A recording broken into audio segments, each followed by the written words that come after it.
Dear friends, I am your friend Jagriti. For more informative videos, please subscribe to my channel and don't forget to like and share this link with others. ഏയ് രാധ, ഇങ്ങോട്ട് വാ. ഇന്ന് എന്തൊരു ചൂടാണ് അല്ലേ? അതെ, ഞാനും അതുതന്നെയാ ചിന്തിക്കുന്നത്. കമല, നീ ഇന്ന് കേന്ദ്ര മീറ്റിംഗിൽ പങ്കെടുത്തിരുന്നോ? ഉവ് രാധ, കേന്ദ്ര മീറ്റിംഗ് ഇപ്പോ കഴിഞ്ഞതേയുള്ളൂ. വായ്പാ അപേക്ഷയ്ക്കായി ഞാൻ എന്റെ എല്ലാ KYC രേഖകളും ഞങ്ങളുടെ ഗ്രൂപ്പ് ലീഡർക്ക് കൊടുത്തു. അയ്യോ കമല, നിങ്ങൾ അത് ചെയ്യാൻ പാടില്ലായിരുന്നു. എന്താ പ്രശ്നം? കമല, നീ എന്തിനാ ഇങ്ങനെ ആശയക്കുഴപ്പത്തിലാവുന്നത്? ലക്ഷ്മി, ഞാൻ എന്റെ KYC രേഖകൾ ഗ്രൂപ്പ് ലീഡർക്ക് നൽകി. പക്ഷേ രാധ പറയുന്നു അങ്ങനെ ചെയ്യാൻ പാടില്ലെന്ന്. രാധ പറഞ്ഞത് ശരിയാണ്. നിങ്ങളുടെ KYC രേഖകൾ ഒരിക്കലും ഗ്രൂപ്പ് ലീഡറിന് നൽകരുത്.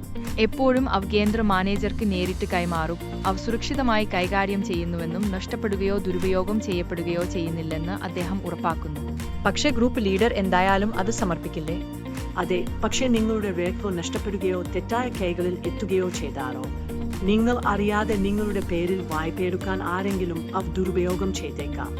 അതാണ് മറ്റൊരു ഗ്രാമത്തിലെ ഒരു സ്ത്രീക്ക് സംഭവിച്ചത്. അവൾ ഒരിക്കലും അപേക്ഷിച്ചിട്ടില്ലാത്ത വായ്പ എടുക്കാൻ അവളുടെ ആധാർ വിശദാംശങ്ങൾ ഉപയോഗിച്ചു. തിരിച്ചടവിനെ കുറിച്ചുള്ള ഓർമ്മപ്പെടുത്തലുകൾ ലഭിക്കാൻ തുടങ്ങിയപ്പോൾ മാത്രമാണ് അവൾ സംഭവം അറിഞ്ഞത്.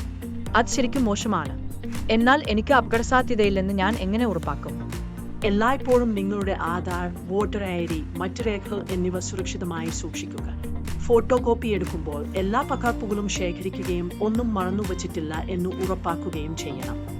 ആരെങ്കിലും KYC അപ്ഡേറ്റുകൾ ചോദിക്കുകയാണെങ്കിൽ നിങ്ങളുടെ ബാങ്കുമായോ ധനകാര്യ സ്ഥാപനവുമായോ ഔദ്യോഗിക നമ്പറുകൾ വഴി മാത്രം ബന്ധപ്പെടുക.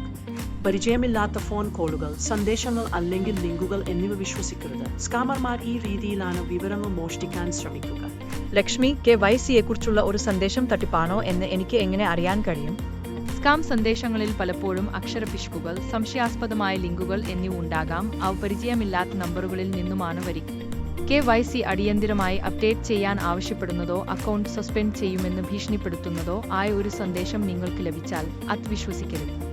ക്രമരഹിതമായ സന്ദേശങ്ങളിലൂടെയോ കോളുകളിലൂടെയോ ബാങ്കുകൾ ഒരിക്കലും KYC അപ്ഡേറ്റുകൾ ആവശ്യപ്പെടില്ല. അത്തരം സന്ദേശങ്ങൾ ഉടനടി ഡിലീറ്റ് ചെയ്യുക. നിങ്ങൾക്ക് cyber crime help line number ആയ 1930 തട്ടിപ്പ് റിപ്പോർട്ട് ചെയ്യാം. cybercrime.gov.in വഴി പരാതി സമർപ്പിക്കാം. എനിക്കറിയില്ലായിരുന്നു. ഇനി മുതൽ ഞാൻ ശ്രദ്ധാലുവായിരിക്കുകയും എന്റെ KYC രേഖകൾ സുരക്ഷിതമാണെന്ന് ഉറപ്പാക്കുകയും ചെയ്യും. കൊള്ളാം. ഓർക്കുക, വായ്പകൾ നമ്മുടെ ലക്ഷ്യങ്ങൾ നേടാൻ സഹായിക്കുന്നു, പക്ഷേ അവ ഉത്തരവാദിത്തത്തോടെയും സുരക്ഷിതമായും കൈകാര്യം ചെയ്യുമ്പോൾ മാത്രം.